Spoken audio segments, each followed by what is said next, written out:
Hai adik-adik, pada kesempatan kali ini kita akan melihat bagaimana perubahan dari objek geometri yang direfleksikan dengan menggunakan bantuan koordinat Kartesius. Nah, di sini kita sudah punya kucing sebagai objek geometri yang akan direfleksikan terhadap cermin yang letaknya berada di garis X sama dengan min 2. Sama seperti video sebelumnya, 4 titik yang kita ambil sebagai patokan posisi dari kucing adalah titik A yang merupakan kuping kanan berada pada koordinat 16.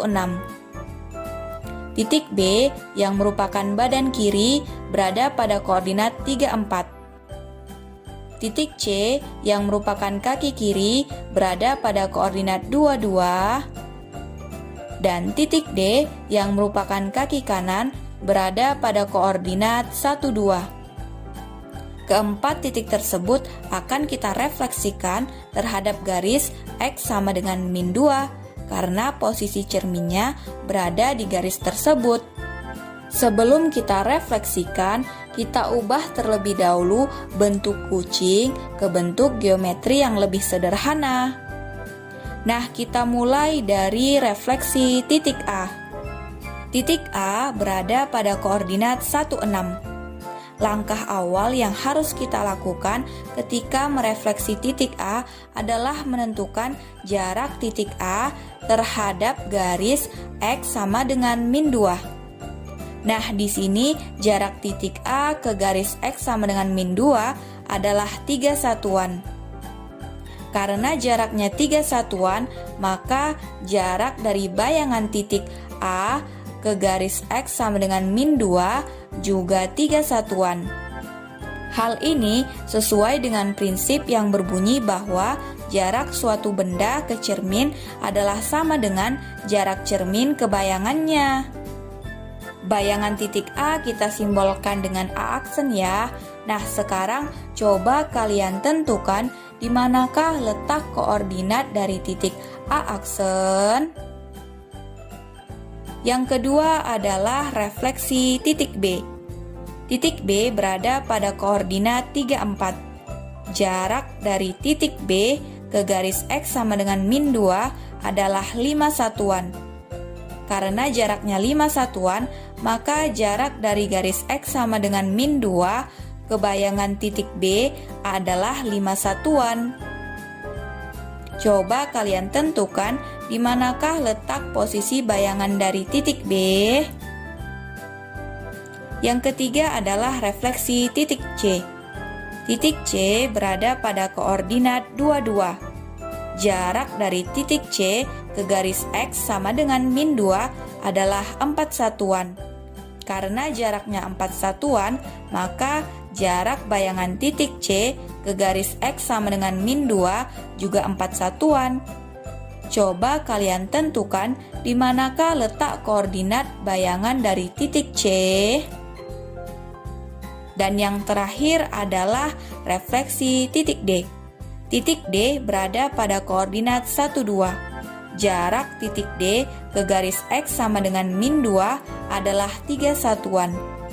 Karena jaraknya 3 satuan, maka jarak dari garis X sama dengan min 2 ke bayangan titik D juga 3 satuan.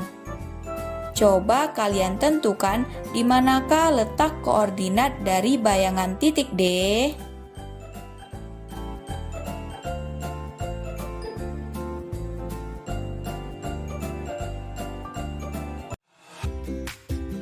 Setelah kalian menentukan koordinat bayangan dari keempat titik tersebut, yaitu ketika cerminnya berada di garis X sama dengan 5 dan ketika cerminnya berada di garis X sama dengan min 2, coba lihat bagaimana perubahan nilai X dan nilai Y dari titik A ke titik A aksen, dari titik B ke titik B aksen, dari titik C ke titik C aksen, dan dari titik D ke titik D aksen. Apakah ada pengaruh posisi cermin terhadap posisi akhirnya atau bayangan titiknya? Nah, untuk melihat apakah ada pengaruh posisi cermin terhadap posisi akhirnya? Maka kita misalkan sumbu percerminannya berada di garis X sama dengan H.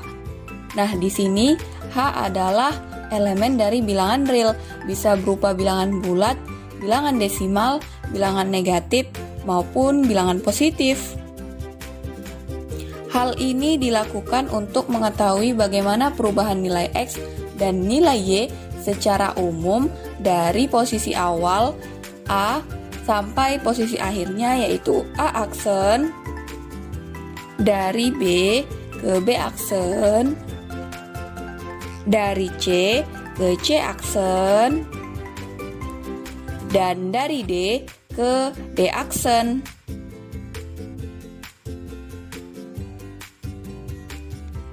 Kita misalkan posisi awalnya berada pada P yang terletak di koordinat X dan Y. Dengan sumbu pencerminan yang berada di garis X sama dengan H, maka posisi akhirnya kita simbolkan dengan P aksen yang terletak di X aksen dan Y aksen. Jika jarak posisi awal ke garis X sama dengan H, kita simbolkan A.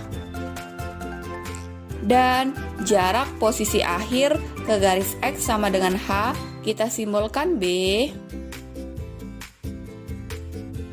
Dengan sumbu pencerminan yang berada di garis X sama dengan H,